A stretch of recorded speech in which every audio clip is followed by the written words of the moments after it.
Dear students, आप सभी का स्टडी जंक्शन क्लासेस में स्वागत है। आज जो हम लोग subject math NCERT CBSE and UP board के लिए क्लास 11th की मैथ पढ़ेंगे और पहला चैप्टर है जो सेट। सेट थ्योरी के बारे में हम लोग जानकारी प्राप्त करेंगे। तो पहला हमारा पॉइंट ये हुआ कि what is the set. What is set. तो अगर तुमसे ये पूछा जाए कि सेट क्या है, तो तुम्हें ये बताना है कि वेल डिफाइंड ऑब्जेक्ट्स का जो कलेक्शन होगा वही सेट बोला जाएगा। तो अगर हम सेट की डिफिनीशन के बारे में कहें तो set is a well defined collection of object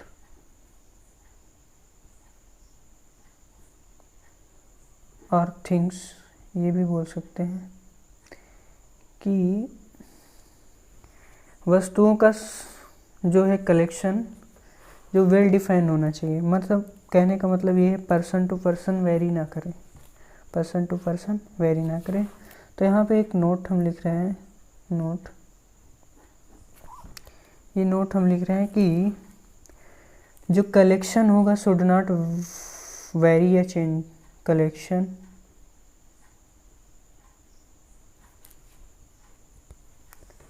collection should not change या वेरी बोल सकते हैं, variate from person to person, from person to person to person. ठीक है। तो सेट किसको बोलेंगे? वेल डिफाइंड ऑब्जेक्ट का कलेक्शन जो पर्सन टू पर्सन वेरी ना करें। तो अगर हम यहाँ पे एक एग्जांपल से आपको समझाने की कोशिश कर रहा हूँ कि top 5 good singer in Bollywood, तो देखो कह रहा है कि वो सब 5 अच्छे सिंगरों के नेम बताओ जो मतलब अच्छे हैं। तो यहाँ पे सोचना है कि अच्छे का यहाँ पे मीनिंग क्या होगा। जैसे हमारे हिसाब से कोई और दूसरे 5 सिंगर होंगे, आपके हिसाब से कुछ दूसरे 5 सिंगर होंगे जो आपको अच्छे लगते हैं, और कोई तीसरे पर्सन के हिसाब और दूसरे कोई 5 सिंगर होंगे जो अच्छे उसे लगे। तो इसका मतलब कि ये जो स्टेटमेंट लिखा है हमारा, ये पर्सन टू पर्सन वेरी कर रहा है। तो इसका मतलब ये जो कलेक्शन आएगा वो not a set, not a set. तो सेट होगा क्या? तो एक और एग्जांपल देखते हैं, एग्जांपल नंबर 1। यहाँ पे अगर हम लिखें odd natural number smaller than 10, कह रहे कि ऑड नेचुरल नंबर का सेट लिखना है जो 10 से कम हो। तो 10 पहले नेचुरल नंबर लिख ले रहे हैं। कहाँ से स्टार्ट होते हैं? 1 से 1 2 3 4 5 6 7 8 9 10 11 dot dot dot so on. अब हम लिखने कौन से हैं? ऑड लिखने, वो भी 10 से कम। तो पहला ऑड नंबर 1 हुआ, 3 हुआ, 5 हुआ, 7 हुआ, 9 हुआ और ये 10 लिखा है। तो 10 से छोटे लेना है। तो 1 मिला हमें, 3 मिला, 5 मिला, 7 मिला और 9 मिला। ये मेरे हिसाब से अगर यही क्वेश्चन आपसे पूछा जाए तो आप 10 से छोटे 8 नंबर कौन से बताएंगे? 1 3 5 7 9। अगर कोई तीसरे पर्सन से पूछा जाए तब भी यही बताएगा। तो इसका मतलब ये जो कलेक्शन आया है हमारा, ये एक सेट है। ये पर्सन टू पर्सन वेरी नहीं कर रहा है। ठीक है। अब अगला एक और क्वेश्चन ले रहे हैं, वोवेल्स इन इंग्लिश अल्फ़ाबेट।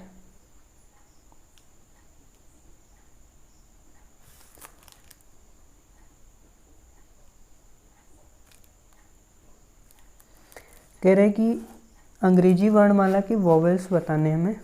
तो वॉवेल्स कौन से होते हैं? ए, ई, आई, ओ, यू, 5 वॉवेल्स होते हैं। ये तो मैंने बताया। अगर आपसे पूछें तो आप भी यही बताओगे, ए, ई, आई, ओ, यू।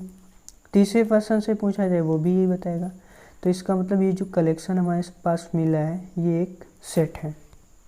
अब एक क्वेश्चन और देख रहे हैं कि सॉल्यूशन ऑफ क्वाड्रेटिक इक्वेशन, ये सेट है या नहीं। तो कह रहा है कि क्वाड्रेटिक इक्वेशन का सॉल्यूशन एक सेट है या नहीं।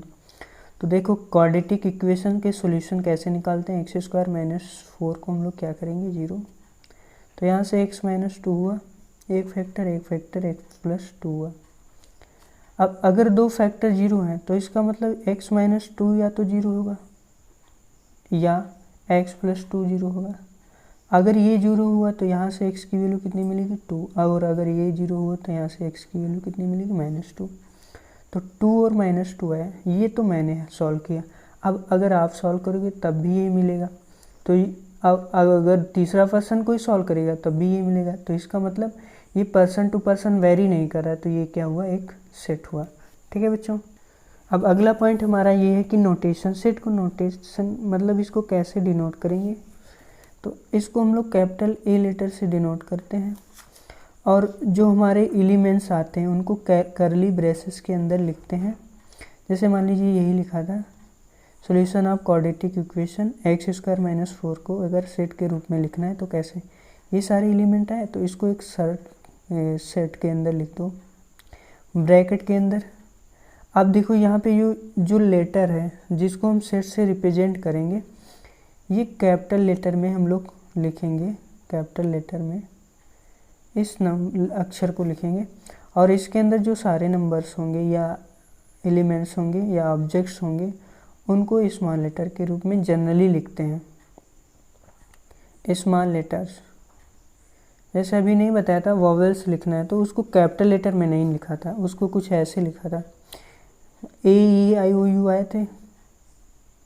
अब अगर इनको सेट के रूप में लिखना है तो ए लिखेंगे, ई लिखेंगे, आई, ओ, यू। इसके अंदर जो सारे एलिमेंट हैं ये स्मॉल लेटर्स में लिखें, और ये जो सेट को हम रिप्रेजेंट कर रहे हैं ये हमारा कैपिटल लेटर के रूप में लिखा है। ठीक है बच्चों। और ये सभी स्मॉल लेटर के रूप में लिखे होते हैं। अगला कॉन्सेप्ट हमारा ये है कि सेट को कैसे रिप्रेजेंट करेंगे। तो set is represented in 2 forms. तो एक तो हमारा होता है सेट बिल्डर फॉर्म, मतलब समुच्चय बनाने वाली विधि। एक रोस्टर और टेबलर, रोस्टर बोलो या टेबलर बोलो। तो ये 2 तरीके से हमारे सेट को रिप्रेजेंट किया जा सकता है। जैसे हमने कोई माना ए बराबर लिखा x such that x is odd number, odd natural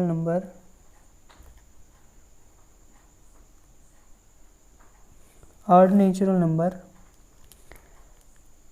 less than 5। तो ये जो हमारा एक ए बराबर करली ब्रेसेस के अंदर x such that x is a odd natural number less than 5, तो ये जो लिखा है ये हमारा लिखा है सेट बिल्डर फॉर्म में। Set builder form. अब तुम्हें सेट बिल्डर फॉर्म, अब तुमसे ये क्वेश्चन में बोलागा इसको जो है रोस्टर फॉर्म में लिखो। तो देखो इसकी डिफिनीशन क्या है, या इसकी प्रॉपर्टी क्या है, या इसकी क्वालिटी क्या है कि x क्या है, एक ऑड नेचुरल नंबर है, वो भी कैसा 5 से छोटा। तो 5 से छोटे नेचुरल नंबर कौन से होंगे, वो भी 8। तो नेचुरल नंबर 1 2 3 4 5 6 7 8 डॉट डॉट। अब 5 से छोटे ऑड नेचुरल नंबर कौन है, 1 है और 3 है। तो इसको ए सेट के रूप में लिखेंगे, केवल 2 एलिमेंट है 1 और 3। तो 1, 3। तो ये जो हमारा आया है ये रोस्टर या टेबुलर फॉर्म आई है, टेबुलर। तो हमारे शायद ये समझ गए होंगे कि रोस्टर या टेबुलर फॉर्म में एक सेट के कर्ली ब्रेसेस के अंदर और सारे एलिमेंट यहाँ पे लिख देते हैं और उसको ए सेट से रिप्रेजेंट करते हैं। तो यही फॉर्म हमारी रोस्टर या टेबुलर फॉर्म हो जाती है। अगला हमारा क्वेश्चन ये है कि एक बी सेट लिखा है, वो कैसे लिखा है, x such that X is a vowels in English alphabet. ये कौन सा रूप लिखा है, ये हमारा लिखा है set builder form, set builder form. तो यस सेट बिल्डर फॉर्म लिखा। अब इसमें कह रहा है इसको जो रोस्टर या टेबलर फॉर्म में लिखो। तो रोस्टर फॉर्म हमारी क्या होती है, इसको कैपिटल बी से डिनोट करेंगे। अब इंग्लिश अल्फ़ाबेट्स वॉवेल्स कौन कौन से होते हैं, ए होता है, ई होता है, आई होता है, ओ, यू, ये सारे हैं। इनको करली ब्रेसेस के अंदर लिख दो, ए, ई, आई, ओ, यू। तो यही जो फॉर्म है हमारी, इसको बोलेंगे टेबुलर या रोस्टर। ठीक, इसको टेबुलर फॉर्म या रोस्टर फॉर्म बोल सकते हैं। अगला हमारा क्वेश्चन है, एक सी सेट इस प्रकार डिफाइन है कि X such that X is a letter of word school. तो कह रहा है कि स्कूल लेटर, जो ये वर्ड है स्कूल, इसको जो है हमें रोस्टर या टेबुलर फॉर्म में लिखना है। तो हम सी लिखेंगे। अब स्कूल, इनके लेटर्स को रोस्टर फॉर्म या टेबुलर फॉर्म में, तो इसके लेटर्स कौन से हैं, एस है, सी है, एच है, डबल ओ है, डबल ओ एल। तो देखो इनको पहले ऐसे लिखेंगे, एस, सी, कामा एच, कामा ओ, कामा ओ, कामा एल। तो ये तरीका सही नहीं है, क्यों? अब यहाँ पे देखेंगे अगर ये एलिमेंट कितनी 1 बार, ये भी 1 बार, ये भी 1। अब अगर कभी भी दो एलिमेंट, सेम एलिमेंट्स अगर 2 बार हैं तो उनको जो है हम लोग एक ही बार लिखते हैं। तो सही तरीका हमारा क्या होगा, एक्स, कामा सी, कामा एच, कामा ओ, कामा एल। तो यही हमारी क्या हो गई, रोस्टर या टेबुलर फॉर्म। अगला हमारा पॉइंट क्या है, कॉन्सेप्ट ऑफ बिलोंग्स टू। तो कॉन्सेप्ट ऑफ बिलोंग्स टू क्या है, तो पहले ये समझते हैं बिलोंग्स टू को रिप्रेजेंट कैसे करेंगे। तो ये साइन होता है हमारा बिलोंग्स टू का, और ये साइन होता है हमारा बिलोंग टू का, और ये हमारा साइन होता है does not belongs to, does not belongs